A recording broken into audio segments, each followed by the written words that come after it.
그리고 많은 성공 가운데 어느 날 투자를 받자라는 일이 일어납니다. 우리끼리는 이것을 꾸려갈 수 없으니 좋은 회사와 합작을 해서 우리가 더 크게 이것을 확장시켜 갑시다. 이 사람은 에이 150만 원 갖고 만든 거 이만큼 벌었으면 됐지. 그래 그러면 더 번다니까 한번 해보자 라고 했습니다. 여러 회사가 합작하기를 원했고 그 회사 중엔 네이버가 있었습니다. 그런데 이 사람은 40억 원의 투자를 받는 조건, 약 20년 전 이야기입니다. 40억 원의 1차 투자를 받는 조건을 제시한 네이버의 투자 계약서를 쭉 읽어봤습니다. 그런데 문제는 너무 까탈스러운 겁니다. 이것도 지켜야 되고 저렇게도 해야 되고 법을 이렇게 지켜야 되고 이것은 못하고 이것은 할 수 있고. 네이버가 제시한 계약서를 보면서 가장 많은 금액을 투자한다고는 했지만 너무 까탈스럽고 까다로워서 다른 회사를 선택했습니다. 그런데 얼마 후에 이 아이러브스쿨이라는 이 회사가 망하기 시작했고 채권자와 채무자들이 다툼이 일어났고 결국에는 그 회사의 채권이 모두 다 넘어가고 주식이 다 넘어가 망했습니다. 그리고 나서 성공을 했다라고 생각한 지 10년 만에 파산 신청을 했습니다.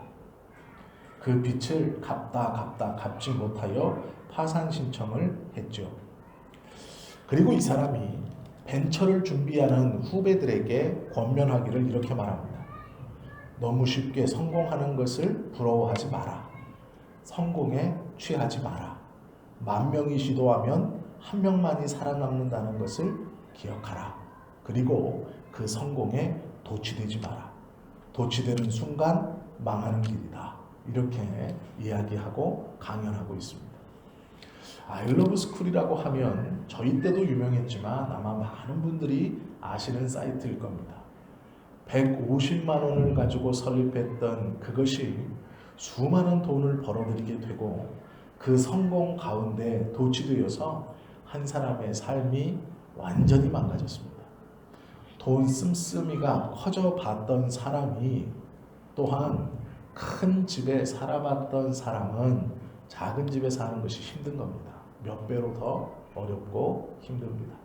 이 사람과 이 사람의 가족들이 그렇게 되었습니다. 그래서 결국은 없는 것을 있는 것처럼 과도하게 사치를 계속 누리다가 자신의 형편에 맞지 않는 것을 누리는 건 사치죠. 그렇게 누리다 결국 파산 신청을 하고 아무것도 없이 쫓겨나게 되었습니다. 그리고 성공에 도취되지 말라라는 말을 후배 벤처인들에게 남겼다라는 것이죠. 시험이 중요한 것이 아닙니다. 시험에 들지 않았으면 좋겠습니다. 고난이 없었으면 좋겠습니다. 그게 중요한 게 아니고요. 성경에서는 그 시험에 든 까닭이 무엇이냐를 알기를 원하는 겁니다. 왜 시험에 들었는가? 그리고 시험에 들었을 때 어떻게 해야 되는가? 그 이야기를 듣는 것이 더 중요합니다. 미국의 설교학자 중에 유명한 사람 중 한 분인 조지 팍스라는 목사님이 있습니다. 이 목사님이 설교 시간에 성도들을 향해서 이런 말을 했습니다. 마귀도 병들면 천사가 됩니다. 이렇게 얘기했어요.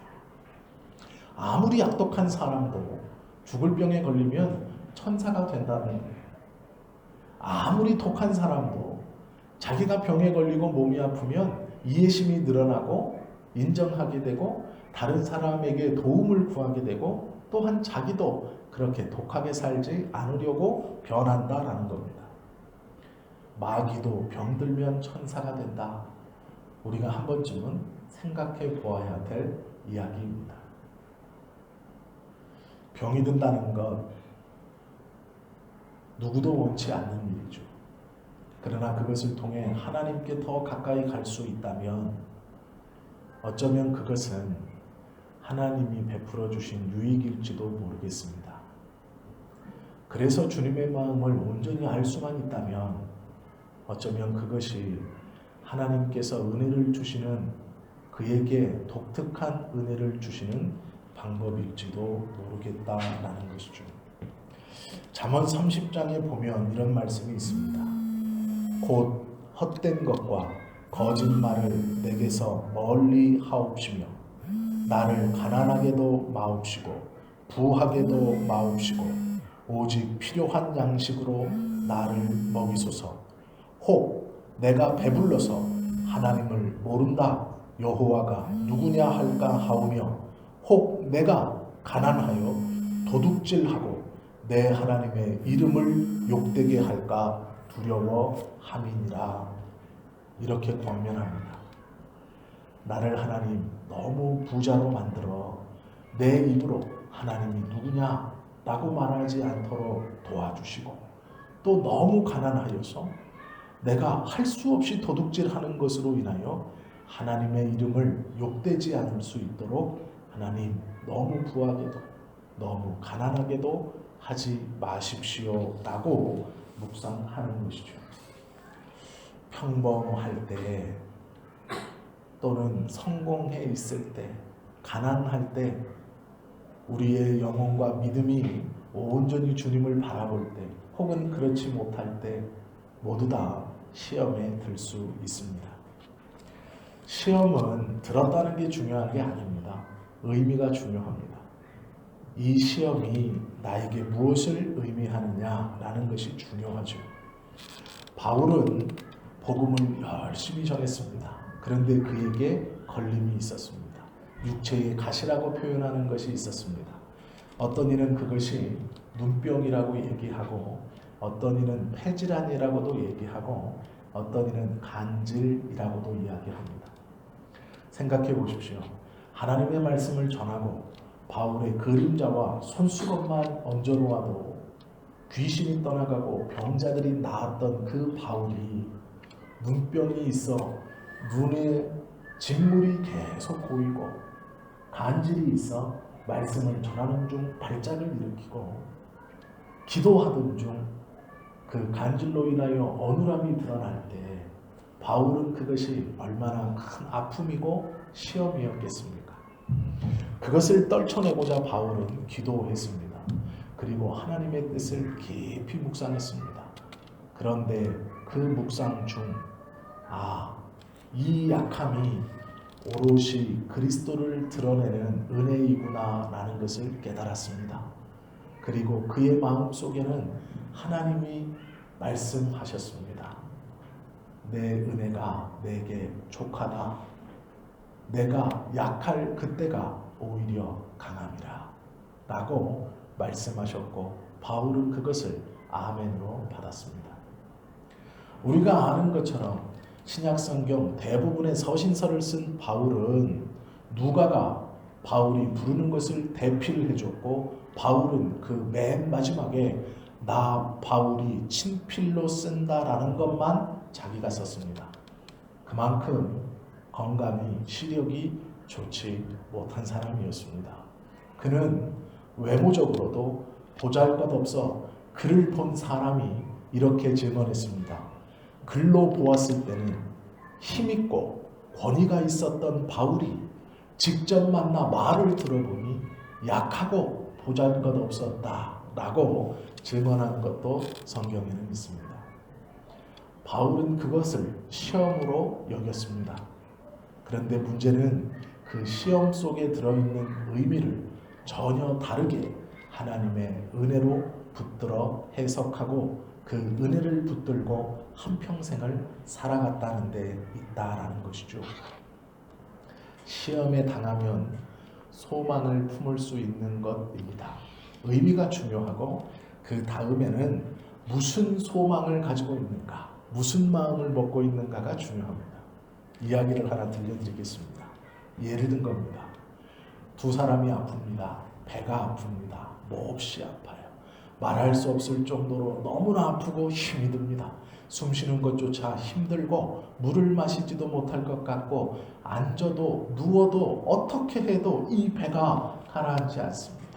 이 고통이 너무 심합니다. 그래서 둘 다 119를 불러 실려갔습니다. 배가 터지는 것 같은 고통, 배 속에서 무엇인가 불타오르는 것 같은 고통, 무엇으로도 이 고통을 끝낼 수 없을 것 같았습니다. 한 사람은 맹장 수술을 해야 했습니다. 또 한 사람은 출산의 고통을 호소했습니다. 두 사람은 배가 아프다는 공통점이 있지만 한 사람은 맹장 수술이고 한 사람은 해산의 고통입니다. 배가 아픔은 동일하지만 두 사람이 받는 은혜의 결과는 완전히 다른 것입니다. 맹장을 수술하여 뱃속을 편안하게 하는 것도 물론 감사하고 좋은 일입니다. 그러나 세상 어떤 것과도 비교할 수 없는 새로운 생명을 맞이하는 해산의 고통과는 다른 것이죠. 동일하게 배가 아프고 동일하게 해결할 수 없고 동일하게 불타오르는 것과 같은 고통을 느끼지만 한 사람은 맹장을 떼어내는 것이고 한 사람은 해산하는 고통이라면 두 사람이 그 고통이 끝난 후 받는 위로와 평안과 기쁨은 완전히 다른 것일 것입니다. 우리는 다 배가 아플 수 있습니다. 다 고통스러울 수 있습니다. 그런데 그것이 단순히 내 배가 아픈 것인지 하나님께서 원하시는 또 다른 귀한 은혜의 역사의 대를 위하여 출산의 고통으로 주시는 것인지를 분별할 수 있어야 합니다. 우리는 후자를 바라보고 붙들 수 있어야 합니다. 하나님께서는 성경을 통해 출산하는 고통이라고 말씀하십니다. 배가 아픈 것은 동일하지만 그 배를 움켜쥐고 세상을 원망하고 하나님을 원망하는 자가 아니라 그 아픈 배를 움켜쥐고 곧 하나님의 은혜로 받게 될 귀하고 복된 아이를 생각하며 이겨내고 감사하는 것.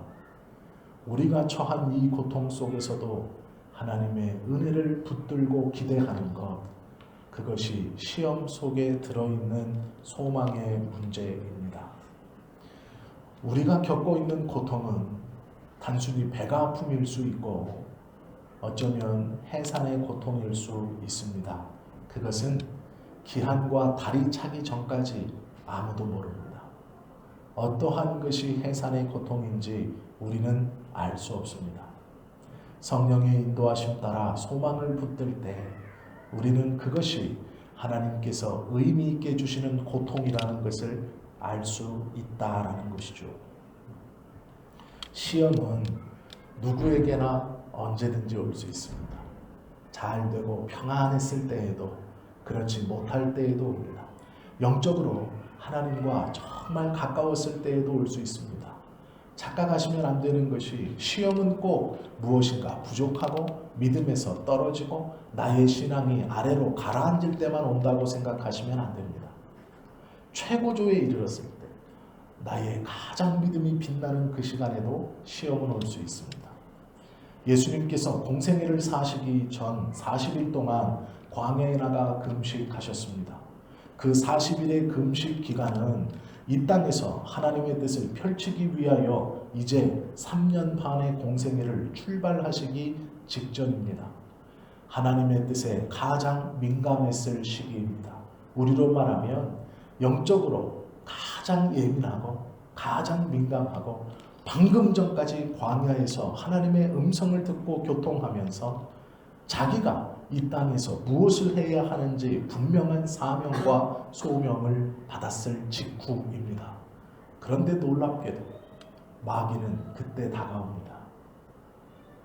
신앙이 떨어지고 믿음이 떨어지고 내가 무엇인가 잘못하고 내 믿음이 바닥을 칠 때만 다가오는 게 아니라 주님 앞에 온전히 믿음으로 매어달리고 하나님 안에 확신을 가지고 그래 믿음으로 살아야지, 믿음을 가지고 기도하고 말씀을 읽고 주님 앞에 온전히 서 있는 그 순간 신앙의 절정을 맞이하여 기쁨과 감사함으로 있는 그 순간 마귀는 다가와 유혹한다라는 것이죠. 시험은 아무 때나 올 수 있는 겁니다. 어떤 이가 지금 시험 당했다 하여 그 사람의 믿음이 잘못된 것이 아닙니다. 함부로 판단해서는 안 됩니다. 또한 어떤 이가 시험이 없다 하여 저는 몰래 기도하나 봐. 어떻게든 하나님 앞에 나아가니 하나님이 어려움을 주지 않는가 봐 라고 생각할 필요도 없습니다. 시험은 모든 사람에게 어느 때나 올 수 있습니다. 영적으로 민감한 상황에서도 둔감한 상황에서도 올 수 있는 것이 시험입니다.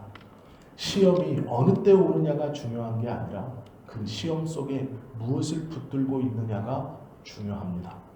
예수님은 그 시험 속에서 하나님의 말씀과 하나님의 뜻만을 붙들고 있었습니다. 다른 어떠한 것도 예수님에게는 없이 오로지 주님의 뜻과 그분의 말씀으로만 마귀를 물리쳤다는 것을 우리는 기억해야 됩니다. 우리 주변의 사람들이 고난 당할 때 함부로 손가락질하지 마십시오. 육신적인 고난이든 영적인 고난이든 경제적인 어려움이 있든 그에게 함부로 다른 이가 믿음이 어때서 신앙이 어때서 라고 말하면 안 되는 것입니다. 그의 믿음과 신앙은 오로지 하나님만이 아십니다. 우리는 우리 자신도 어느 때에든 시험에 들 수 있다는 것을 깨닫고 겸손함으로 주님 앞에 나아가야 하는 것이죠.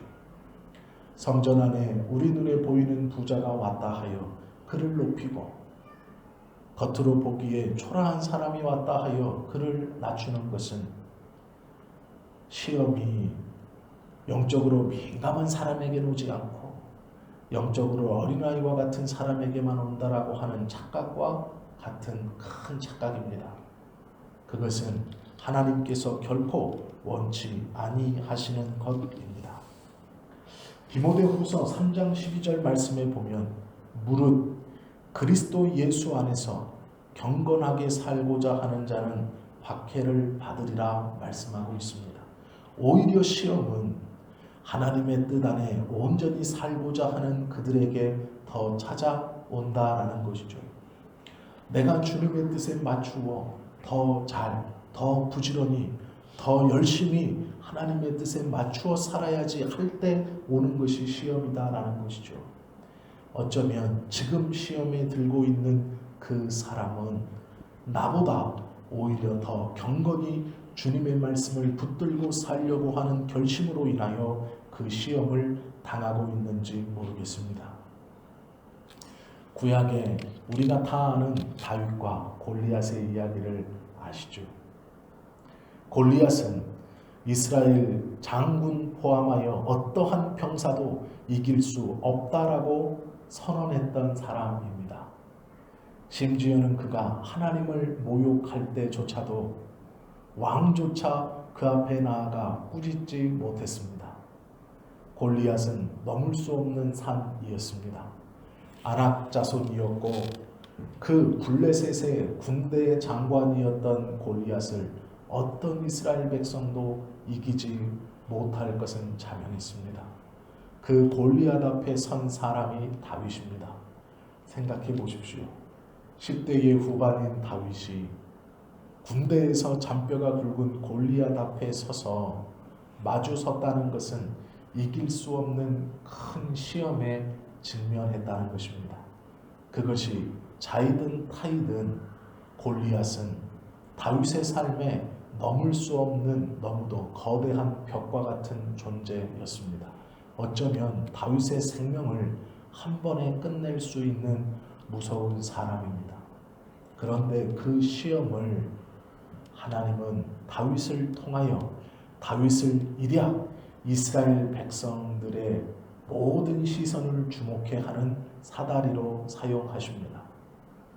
넘을 수 없을 것 같았던 시험인 골리앗을 통해서 하나님은 다윗을 빛나게 하십니다.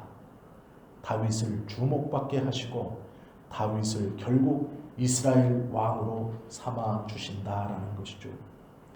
고난 앞에 섰을 때, 그 시험 앞에 섰을 때 우리가 어떠한 마음으로 하나님께 나아가느냐, 그것이 중요합니다.